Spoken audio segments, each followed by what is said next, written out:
Cada vez que llueve mucho, hace mucho calor, como está ocurriendo en este momento, o incluso tiembla, como ocurrió ayer, Sí. lo sentimos en buena parte del país, pensamos, todo esto es consecuencia del cambio climático, ya sufrimos las consecuencias del cambio climático.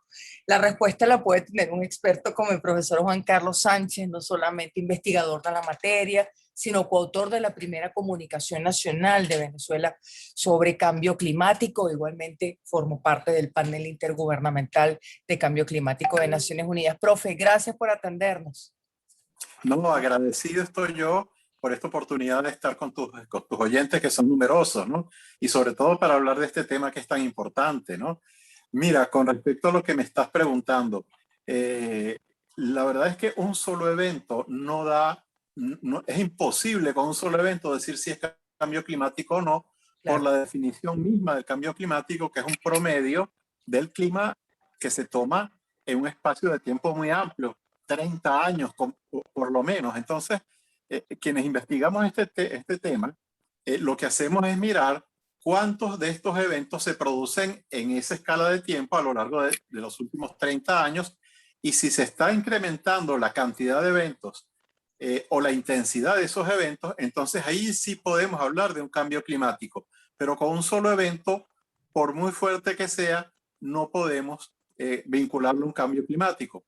Ahora, lo que estamos viendo es que efectivamente en Venezuela ocurrían, por ejemplo, estas lluvias muy intensas que provocan estos, digamos que desbordamientos de los ríos, los terrenos pues se derrumban, este tipo de situaciones, se producían con una frecuencia de una vez cada 10 años.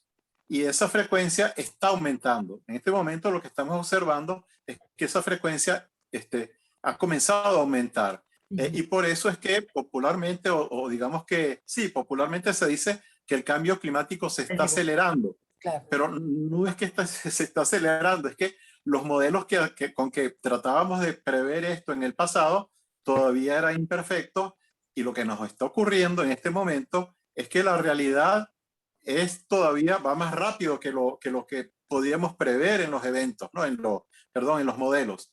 Entonces, las previsiones que teníamos se están quedando cortas con todo esto que está ocurriendo de las olas de calor en Europa, en los Estados Unidos, en Asia, con los desbordamientos de las lluvias, con el derretimiento del hielo en los casquetes polares. Todo esto pues se está produciendo de una manera mucho más rápida de lo que teníamos previsto. Y ahora eso nos obliga entonces a revisar esos modelos, a perfeccionarlos, pero estamos sumamente preocupados porque todo esto pues está teniendo consecuencias, ¿no? Ahora, profe, entonces nosotros no podemos decir, vuelvo al caso venezolano, que estas lluvias extremas que hemos tenido o este calor, pues si se quiere, sofocante, inesperado, quizá para lo que estamos acostumbrados, no lo podemos atribuir al cambio climático.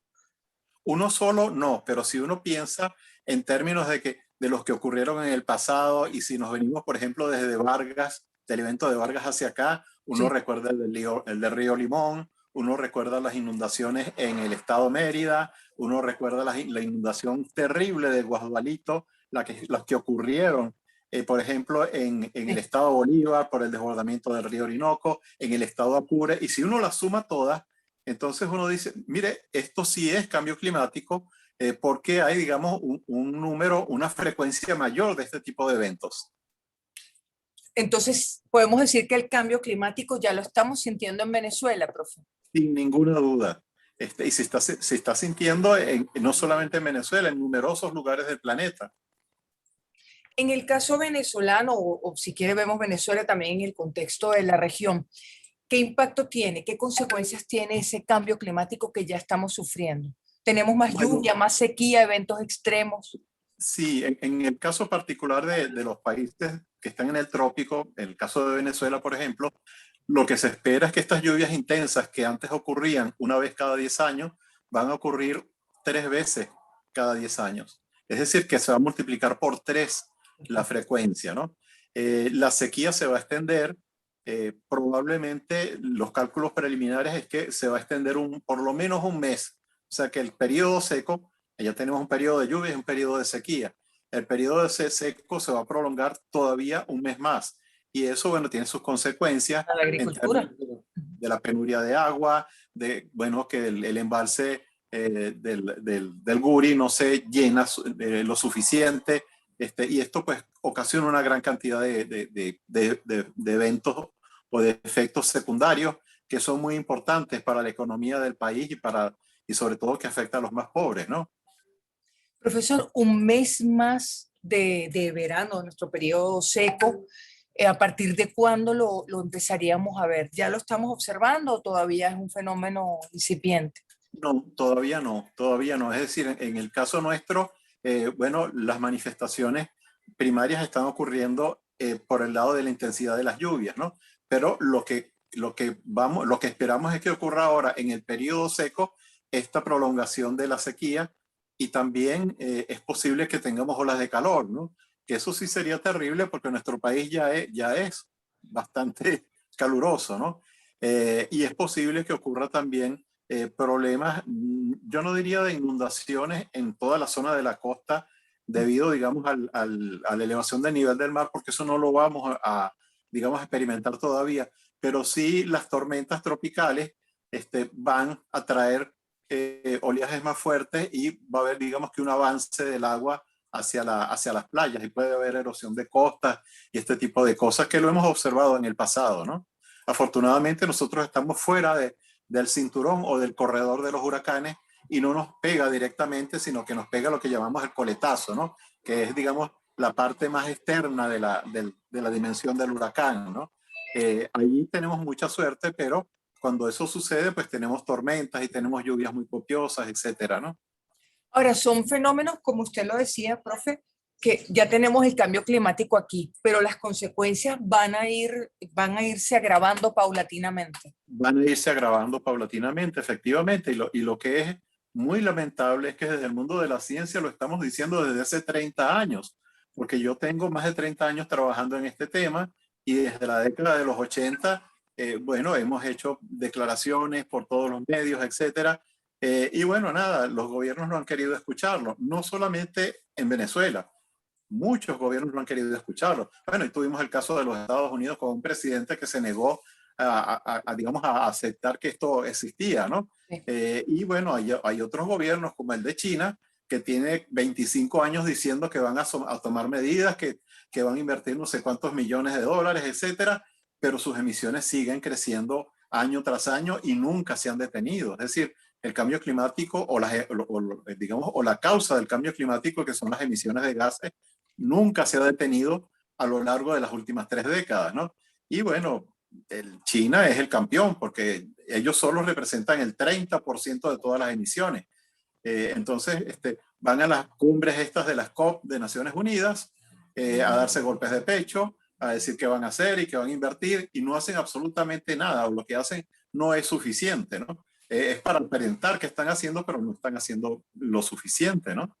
Usted pondría la mayor carga en este momento en China, En profe, China, pensando en lo global.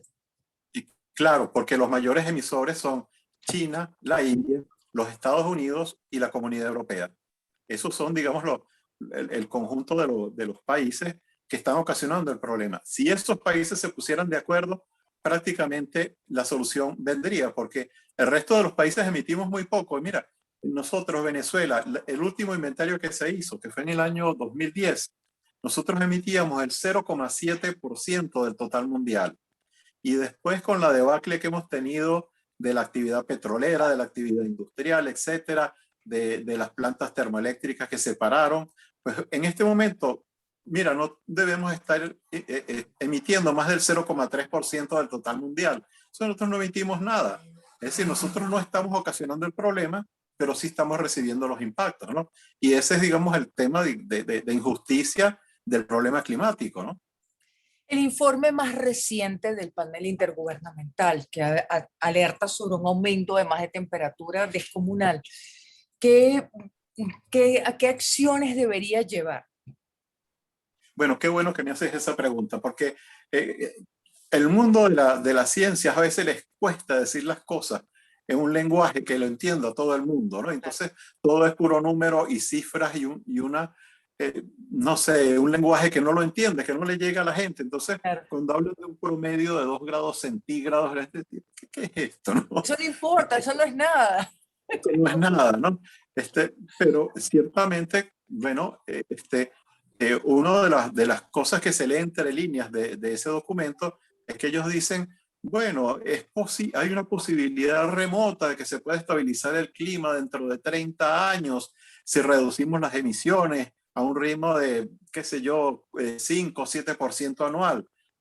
Pero eso es imposible, ¿no? Porque realmente lograr esa estabilidad del clima dentro de 30 años requiere recurrir a una tecnología que no está probada, que es esa tecnología de captar el dióxido de carbono desde las fábricas, desde las plantas termoeléctricas, desde las refinerías, de las plantas siderúrgicas, tomar ese gas y inyectarlo en el subsuelo, llevarlo al subsuelo y meterlo allá adentro y dejarlo pues allí para siempre, ¿no?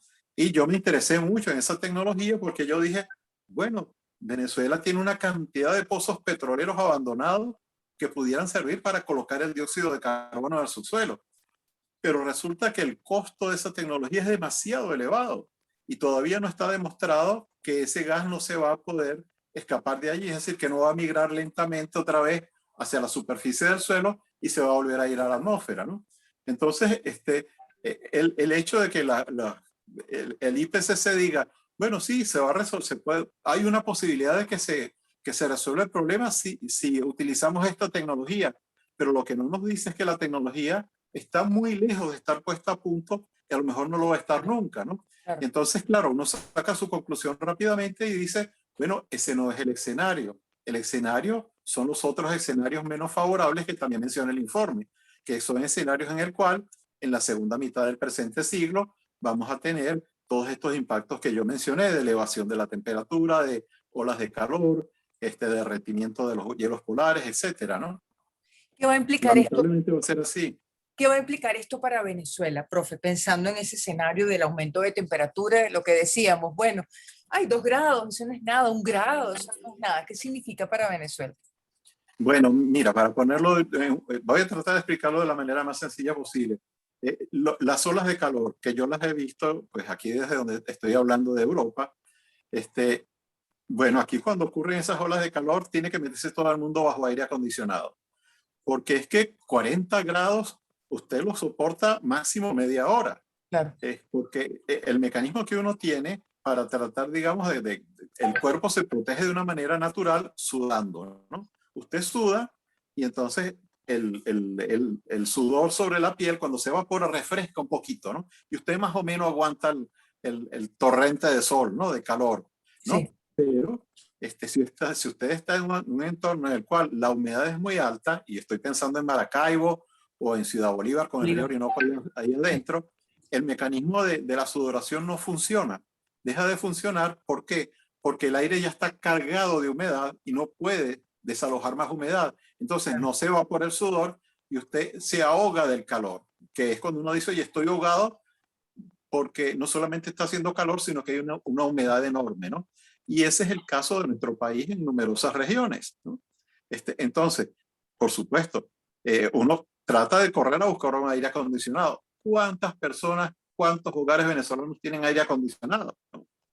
Entonces, los modelos lo que están diciendo es que, bueno, para finales del siglo, particularmente en todos los países tropicales, van a haber muchas regiones que la gente va a salir de allí espantada, es decir, van a comenzar a migrar porque ahí no se va a poder vivir del calor. Entonces, va a haber una migración tanto interna y va a haber una tendencia a aumentar la migración hacia afuera, externa. Claro. Pero va a ser más difícil entonces porque los otros países también van a tener problemas de cambio climático. ¿Y qué van a hacer? Van a levantar las barreras para que no siga entrando migración, ¿no? Y además la ayuda humanitaria va a ser muy escasa porque van a haber muchos países solicitando ayuda humanitaria por los problemas del clima y va a haber mucha competencia por esa ayuda humanitaria. Ahora, lo más triste del caso de Venezuela es que nosotros tuvimos una bonanza petrolera a comienzos del siglo, ¿no? Sí. En la primera década de este siglo. Recibimos dinero, petrodólares, pero como nunca en la historia de Venezuela. Y ahí es donde debimos haber fortalecido las instituciones, realmente para poder tener capacidad para aguantar el problema del cambio climático. Pero no lo hicimos, hicimos todo lo contrario. Y uno de los errores que se hizo precisamente es en medio de esa borrachera de petrodólares, es prácticamente desentendernos del problema climático. Ahí era cuando teníamos que armarlo. Ahora dependemos de la caridad y de la ayuda que pueda llegarnos del exterior, que es, pues esto, yo lamento tener que decirlo, pero a mí me gusta decir las cosas con mucha claridad. Claro. Yo me leo todo el informe del IPCC y cómo no, y puedo ir a dar unas conferencias, pero eso no le llega a nadie. Eso nos queda entre nosotros los científicos, ¿no? Entonces las cosas hay que decirlas muy claramente para que de verdad le llegue a la gente, ¿no? Entonces, claro, uno se preocupa no tanto por uno, sino por los que vienen atrás, la generación, los niños. A pesar de que el cambio climático ya está ocurriendo, nosotros no lo vamos a sentir tanto como lo va a sentir la generación que viene detrás de nosotros. Profe, pensando en lo que comenta y en este tiempo que hemos perdido, en estas inversiones que hemos perdido, estamos expuestos en los próximos 20, 25 años a temperaturas extremas, más extremas para nosotros, incompatibles con la vida, difíciles para soportarla. Vamos a tener aumento del nivel del mar también, hasta el punto de tener que desalojar zonas costeras. Bueno, pero no permanentemente. En el momento de las tempestades, de las tormentas, allí va a haber que desalojar temporalmente a las personas. Pero para eso hay que tener un plan de defensa civil muy bien armado, Claro. muy bien articulado entre los distintos participantes de esos planes, de tal manera de que eso sea eficaz, de verdad poder proteger la vida de las personas en ese momento. Y todo eso pues requiere una coordinación intergubernamental entre los distintos agentes del gobierno, porque no se trata solamente de un problema de defensa civil, porque inmediatamente surgen los problemas de salud. ¿A dónde va a meter usted las personas, ¿cómo se llama?, afectadas, ¿no? Entonces se improvisa, las meten en una escuela, en unas condiciones que no son las más apropiadas, con tremendos problemas de salud. Entonces ahí hace falta una coordinación, una preparación previa de las instituciones que nosotros ni siquiera hemos comenzado a hacer. Profe, le preguntaría, ¿cuántas comunicaciones nacionales de cambio climático hemos hecho? A ver, Venezuela ha presentado 2 comunicaciones nacionales. Una se presentó en el año 2005 con cifras del año 2000 y la segunda se presentó en el año 2010. Solamente llevamos esas 2, efectivamente. Estamos y son en muy deuda. buenas las 2, por cierto. Muy buenas las 2, o sea, muy completas. Y ahí, bueno, en la segunda prácticamente se hizo porque fue un esfuerzo de la Academia de Ciencias del país, que fue el que se movilizó y tomó la iniciativa y puso en contacto a todos los que están trabajando en cambio climático en el país para elaborar ese informe que es muy bueno. Pero no hubo, digamos, una idea de que el gobierno fue el que motorizó esto. No, el gobierno no hizo nada. Eso lo hizo la academia por iniciativa, ¿no? Estamos en deuda. Estamos en deuda, es decir, ¿de cuándo debimos haber presentado la tercera comunicación? Bueno, es que, a ver, en el mundo de Naciones Unidas, prácticamente los países, lo que se entiende es que estamos en una deuda con nosotros mismos, con el país, porque ya el problema se entiende en el país, ya el problema está documentado en el país, y ahora lo que hay es que organizarse para atender las dificultades que vamos a enfrentar, ¿no? Y claro, como hace falta dinero, pues hay fondos internacionales multilaterales para ayudar a los países. Y Venezuela nunca ha hecho una petición ni ha recurrido a esos fondos. O sea, Venezuela se comporta como que si el cambio climático no existiera, o que existiera solamente para dar declaraciones políticas en las reuniones de Naciones Unidas, pero no hay, digamos, una acción, no hay un plan de acción climática en el país, no hay una ley de cambio climático. Yo propuse un anteproyecto de ley hace ya algunos años, ni siquiera se discutió en la Asamblea Nacional. No hay una autoridad nacional de cambio climático, que es un requisito de Naciones Unidas para poder acceder a los fondos multilaterales. Entonces, no se ha hecho, está todo por hacerse en Venezuela. Esa Autoridad Nacional de Cambio Climático a la cual usted hace referencia, ¿quién la designaría? Además, en este conflicto de poderes que tenemos. El Ejecutivo Nacional. Tiene que ser el gobierno, porque A ver, Naciones Unidas, digamos, se reúnen son los gobiernos. Entonces, es el gobierno de turno que tiene que designar una autoridad nacional. Ahora, el problema del cambio climático no es un problema exclusivamente ambiental, es un problema social, es un problema de salud, es un problema de ecosistemas, sin duda alguna, es un problema de infraestructuras. Entonces, tiene que haber una coordinación, pero esta persona que sería, digamos, la autoridad nacional en cambio climático, su rol es reunir la información de las necesidades del país para proponer proyectos para ser financiados por los fondos multilaterales. Es decir, para usted recibir un fondo, tiene que proponer un proyecto que diga en qué se va a gastar ese dinero y cómo se va a gastar cuáles resultados espera de ese proyecto, ¿no? Entonces, esa autoridad nacional lo que es un articulador. Y es más, debería saber mucho más de finanzas que de cambio De climático, cambio porque climático, se claro. va a entender con financistas, con banqueros, ¿no? Es con los que va a interactuar, ¿no? Profe, usted dice que tampoco tenemos ley. Usted hizo una propuesta, quisiera que nos contara más de esa propuesta que hizo, cuáles son los elementos de esa ley, si esa ley se pudiera retomar ahora. Bien, la ley es una ley orientadora de lo que se debe hacer en el país, porque el cambio climático se va a manifestar de forma distinta en las distintas regiones. Es decir, el impacto que pueda tener, por ejemplo, el estado de Monagas es distinto al que pueda tener el estado de Nueva Esparta o la región andina, ¿no? O la región zuliana. Entonces, el cambio climático hay que atacarlo regionalmente y hay que atacarlo de una manera descentralizada. No se puede centralizar el problema. Pero entonces esta ley lo que hace es, digamos, orientar a las distintas regiones para que atiendan sus problemas particulares, ¿no? En términos de adaptación al cambio climático. Por ejemplo, las regiones costeras tienen que ver cómo protegen la línea de costa, cómo protegen a la población que habita en las zonas costeras, ¿no? Mientras que los que están en los llanos, que van a tener que aguantar el sol terrible, tienen que ver, dotar los hospitales, ver a dónde van a llevar a las personas más vulnerables, que en este caso son las personas mayores y los niños, en caso de una ola de calor, ese tipo de cosas, ¿no? Entonces, esos planes específicos son descentralizados, son a nivel regional.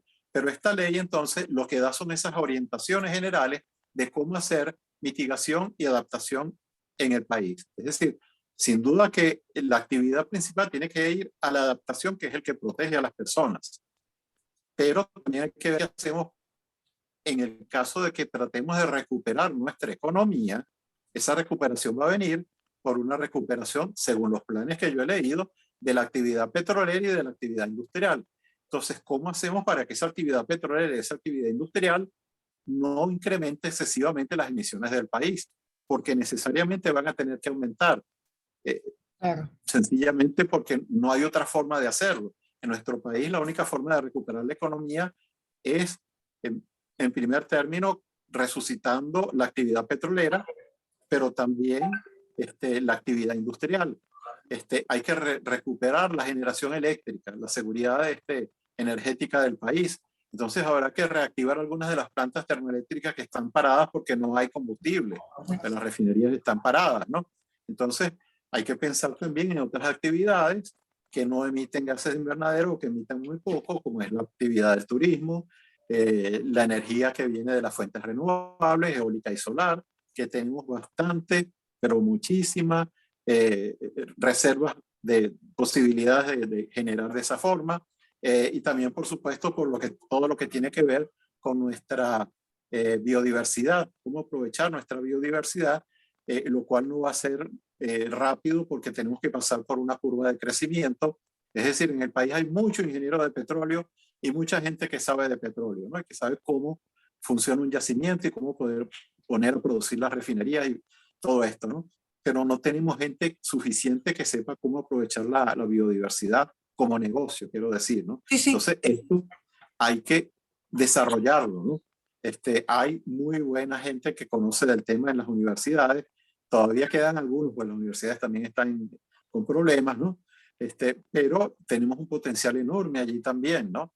Y claro, otras actividades industriales tienen que ser más responsables. La minería que se está llevando por delante los bosques de Guayana eso hay que detenerlo de alguna manera, ¿no? ¿Qué impacto tiene? Hay que ver, ¿Qué impacto tiene el arco minero, la minería en el sur del país, en este en, diagnóstico de cambio climático? en el tema del cambio climático, fundamentalmente es la deforestación, porque, claro, se elimina la capacidad de fotosíntesis que tienen los bosques de absorber el dióxido de carbono. En la medida entonces que arruinamos los bosques, estamos perdiendo esa capacidad que tiene el país de eliminar el dióxido de carbono, que es el gas de invernadero, ¿no? Principalmente es eso, pero hay emisiones también cuando se hace de manera mecanizada, ¿no? Cuando se ponen a funcionar esas plataformas que tienen unos motores con los cuales se aspira el fondo de los ríos, pues esos motores funcionan con combustible, ¿no? Y eso también emite gases de invernadero. Pero yo diría que eso es lo menos, ¿no? Con respecto al cambio climático. Por supuesto, hay otros problemas que todos conocemos, el mercurio, etcétera, pero eso cae dentro del tema de la contaminación ambiental y no tanto del cambio climático. Profe, usted dice que no tenemos en este momento un plan de acción climática. Ese No lo plan tenemos. no lo tenemos en el país. Ese plan de acción, ¿cuáles deberían ser los lineamientos?